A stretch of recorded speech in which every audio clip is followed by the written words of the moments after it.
Hey, you're watching GearWire.com. I'm Owen and we're here with Jim McGorman, who is a producer, multi-instrumentalist, musical director. Anything else? Jack of all trades, really. Jack of all trades? Juggler.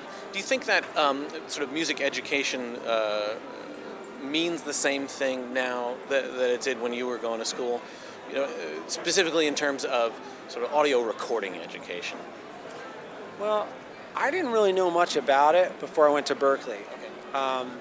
I had done maybe 6 songs of demos in high school, and it was like the first one was in my father's friend's basement, and he had a little studio, and it was like, oh, it's so cool, we get to record. And then we went to I had a band in high school, and we went to this other place and recorded a few songs, but I didn't know much about the process. And music education to me was kind of odd because you had the music teachers at school, but they didn't really want to, especially back then, didn't want to talk about the rock and pop stuff as much. It was much more, classical and jazz. And I took classical piano in high school, so I didn't know too much about it. And then I went to Berklee my first year, and then the second year I applied to get in the music production and engineering program because I wanted to emulate those guys who, back when they had liner notes, Michael Landau and all these guys who played guitar on all these records in the 80s and 90s, and I wanted to be one of those session guys that saw my name on the little credits playing on this record and that record. And I saw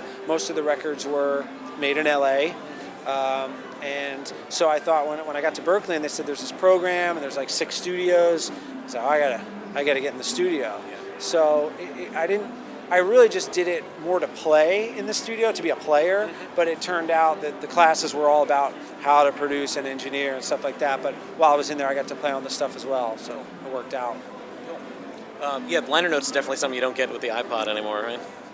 I think there's some artists that still do it, but it's rare. And that's one thing that I wish Apple would do. It's really not hard. You just submit it with all the songs, and everybody just gets the thing, and it says who played on what and who wrote what and who produced. They do like the digital booklet too, but there's no easy way to display that But necessarily. there's not that many people. They don't all do it, right?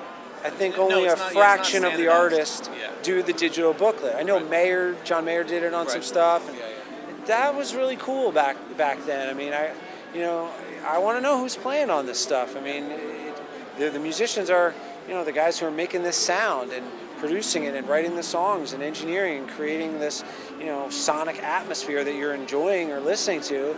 I want to know who they are and love it.